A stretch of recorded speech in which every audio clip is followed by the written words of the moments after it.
రాష్ట్ర వ్యాప్తంగా తెలంగాణ రాష్ట్రంలో సుమారు ఒక 6,000 మంది న్యాయవాదులు మరి అసిస్టెంట్ పబ్లిక్ ప్రాసిక్యూటర్ ఎగ్జామినేషన్కి పార్టిసిపేట్ కాబోతా ఉంటారు, అపేర్ కాబోతా ఉంటారు. వాళ్ళందరికీ ఆల్ ది బెస్ట్.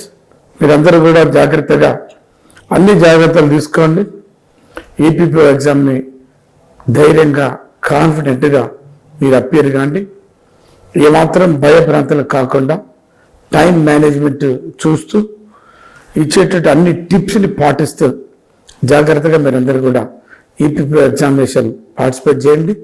మీరు అసిస్టెంట్ పబ్లిక్ ప్రాసిక్యూటర్లుగా ఎంపిక కావాలని, న్యాయ వ్యవస్థలో ఒక మంచి మైలురాయిగా నిలబడి పేద ప్రజల కోసం, బాధితుల కోసం, మరి కక్షిదారుల కోసం సహాయం చేయాలని, నిలబడాలని కోరుకుంటూ all the best to all of you.